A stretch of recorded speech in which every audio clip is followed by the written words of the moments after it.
vimos isso lá, que o processo civil tem basicamente três fases: a fase de conhecimento, que é a fase em que há o reconhecimento do direito, que é a fase em que termina na sentença, começa com a petição e termina na sentença, e essa fase é a fase de cognição, a fase de conhecimento, onde há o reconhecimento do direito, e esse título, como a sentença, por exemplo, ela está lá no artigo 515 do Código de Processo Civil, da Lei 13.105 de 2015, e temos aqueles que são títulos executivos extrajudiciais, por serem certos, líquidos e exigíveis, né? Por exemplo, um cheque lá nos termos do artigo 29 da lei, artigo 32 da lei 7.357 de 85, né? 7.357 de 85, o artigo 32 diz que o cheque é uma ordem de pagamento à vista, desde que ele seja certo, líquido e exigível, né? Ele tem que ser certo, líquido e exigível, ele será um título executivo extrajudicial. Ele não vai precisar passar pelo processo de conhecimento e vai entrar diretamente na segunda fase, que é o processo de execução.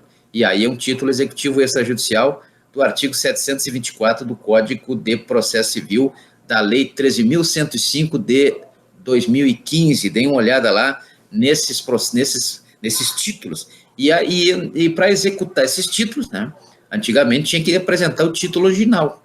Então, se eu iria entrar com uma ação judicial pedindo a cobrança ou uma ação munitória, né, lá do artigo 700 do Código de Processo Civil, a ação munitória é aquela que serve para mim buscar um reconhecimento de um título para transformá-lo novamente em certo, líquido, exigível. Mas eu tinha que entrar com a base no título original. Eu não podia entrar com ação de cobrança, por exemplo, de execução, com título com a cópia autenticada, registrada em cartório, etc., negativo. Tinha que ser o título original. Hoje não tem mais isso, porque hoje existe, na verdade, os títulos hoje, eles são escaneados, né? E são enviados junto com a petição, instruem a petição, aí vem a instrução da petição, né? Nós vamos ver a instrução, como é que se dá, lá no artigo 11 da Lei 11.419 de 2006, artigo 11 da Lei 11.419 de 2006, né? Nós vamos ver como é que se dá essa instrução desses títulos. Antigamente tinha que mandar original, hoje não precisa mais mandar original, o original fica com o credor, né, e vai o scanner, né? Então, escaneado esse título, e aí ele vai ser enviado para o Poder Judiciário através da certificação digital, certo? Tranquilo? Muito bem. Então, veja que nós temos aí a questão do processo eletrônico. Um processo é isso, né? Normalmente ele começa com a petição, passa pela instrução e vai para a fase decisória, que é a petição inicial, como nós já vimos lá do artigo 489 do Código de Processo Civil, da Lei 13.105 de 2015. No crime, a mesma coisa, com a denúncia, a instrução, e lá no artigo 381 do Código de Processo Penal, nós temos a sentença penal, né? Então, isso aí, logicamente, nós já vimos isso nas aulas anteriores sobre processo civil e sobre o processo penal. Tranquilo? Beleza? E o que é o processo eletrônico? Processo eletrônico é essa sequência de atos, de procedimentos, né, que caracterizam exatamente o devido processo legal previsto no artigo 5º, inciso 54 da Constituição Federal. Muito bem. Então, vamos ver o que está escrito aqui atrás, né? O que está escrito aqui atrás? Vamos lá. Vamos separar aqui, né? Primeiro, a nossa conversa hoje é sobre o processo eletrônico, né? Então, nós explicamos aqui que tudo resulta e começa com a questão da ação, né? Uma ação judicial, né? E temos o devido processo legal, e hoje esse processo legal, né, é regulado pelo PJE, Processo Judicial Eletrônico, está previsto no artigo 8º da Lei 11.419 de 2006, então deem uma olhada no artigo 8º da Lei 11.419 de 2006, que nós temos lá o chamado PJE, Processo Judicial Eletrônico, né? É um processo que surgiu aí depois de 47 processos no Brasil inteiro. Quando surgiu a lei, nós tínhamos aí 47 sistemas no Brasil, né? Mas aí nós passamos a ter um sistema no Pernambuco, que eu não lembro o nome, mas vou deixar para os senhores pesquisar, né? Esse sistema, como é que era o nome desse sistema pernambucano, né? Que foi o que mais agradou o Conselho Nacional de Justiça, o CNJ, e aí o CNJ emitiu a resolução número 185, e aí passou a ser um só, né? Um só. Como é que é o nome do sistema? Agora eu esqueci, mas é do Pernambuco. Depois eu verei aqui como é que é o nome, que eu esqueci agora, não consigo lembrar o nome do sistema, mas é bom até para que os senhores busquem, através da pesquisa, o nome deste, entre 47, se bem que, na verdade, o CNJ ele pegou um pouquinho de cada um, um pouquinho de cada um dos 47 sistemas, e aí construiu esse sistema que hoje nós temos, que é o PJE, que é o Processo Judicial Eletrônico, que está previsto no artigo 8º da Lei 11.419 de 2006, certo? Então, nós temos ali o processo através do PJE, e esse processo ele tem uma característica, ele é desenvolvido, ele é digital, e ele é desenvolvido por uma chave, e essa chave é a chave autorizadora desse processo, desse certificado digital. O que é o certificado? O que é certificação digital? Na verdade, certificação digital é mais ou menos um sinônimo de assinatura virtual. Imagine uma assinatura virtual. O que autentica esta assinatura virtual?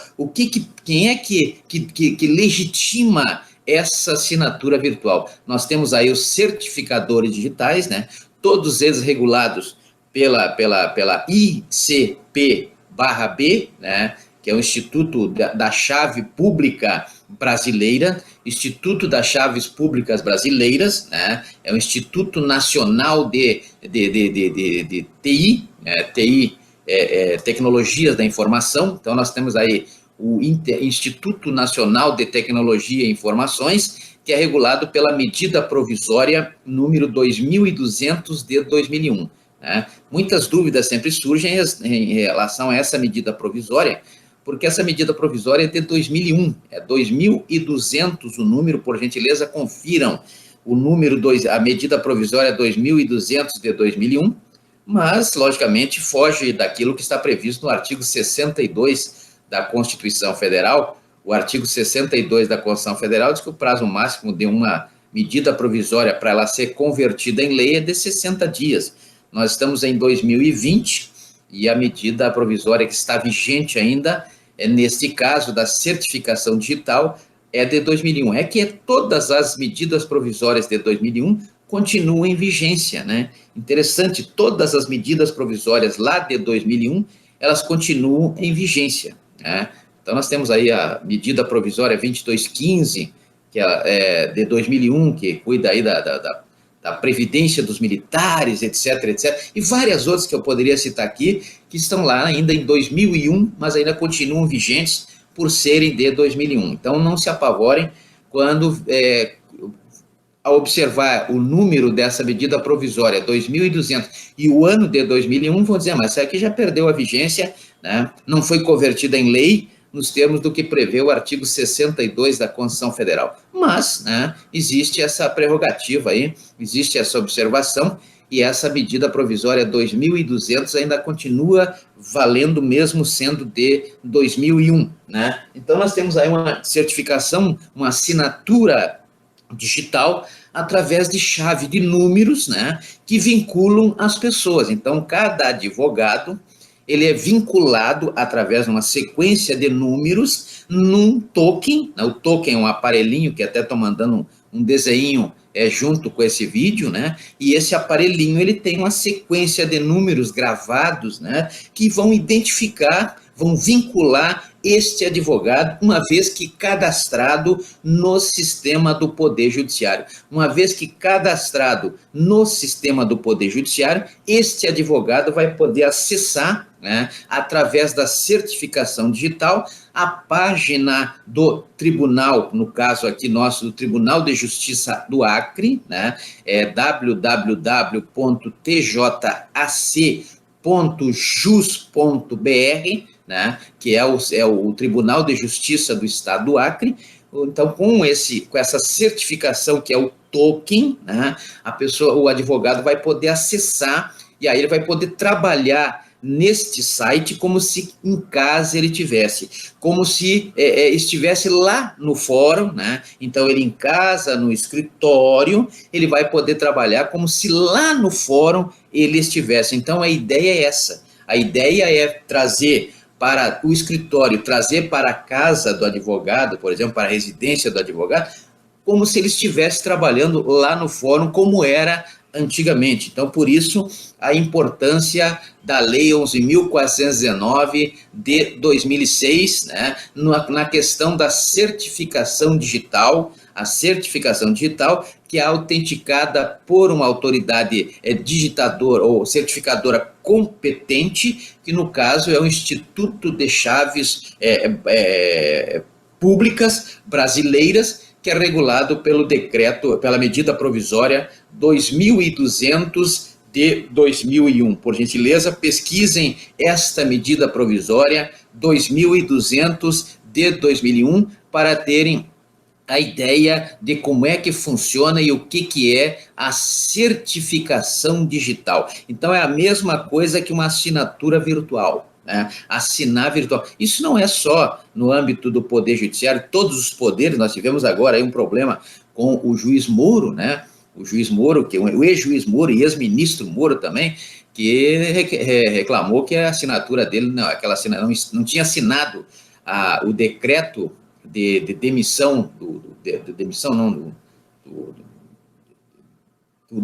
daquele delegado de polícia lá, o delegado da Polícia Federal, a exoneração do delegado de Polícia Federal, né? E exatamente essas assinaturas se dão de forma digital, né? Nós temos tudo em ocasião aí do julgamento daquele mandado de segurança 37097, né? 37097, em que o ministro do STF, Alexandre de Moraes, proibiu aí a assunção, né, do cargo de delegado aí da Polícia Federal, de chefe da Polícia Federal. Então deu toda essa celeuma aí, e por último o juiz Moro reclamou que ele não tinha assinado esse decreto. Essa assinatura certamente se deu por certificado digital, né? Poderia ter incorrido aí até, se fosse, né, uma assinatura falsa, poderia ter incorrido aí até no crime de falsidade ideológica, lá do artigo 299 do Código Penal, né? Quando a pessoa assina algo falsamente, introduz alguma coisa falsamente e assina, né? Nós temos aí a falsidade ideológica do artigo 299 do Código, do Código Penal, não é verdade? Então nós temos aí o PJE tem essa característica, que é exatamente essa assinatura digital através de chaves, né, que é a chamada certificação digital, lá da medida provisória 2.200 de 2001, né? E temos aí que ela se destina a qualquer tipo de processo. Então, pode ser processo administrativo, pode ser processo civil, pode ser processo penal, qualquer tipo de processo, a certificação digital ela serve como autenticador, né? como elemento de assinatura, de reconhecimento, né? De envios de documentos, etc, etc. Então, ela serve para isso, para certificar, para autenticar, já que ela é autenticada por um órgão que é o Instituto de Chaves Públicas Brasileiras, não é verdade? Então, nós temos aí, serve em qualquer tipo de processo, não só processo judicial, como processo executivo, processo legislativo. Então, ela serve exatamente para isso. Ela substitui a assinatura física, né? Então, traz aí, por exemplo, uma série de benefícios. Por exemplo, um processo judicial, processo executivo, processo administrativo, que traga aí um processo legislativo,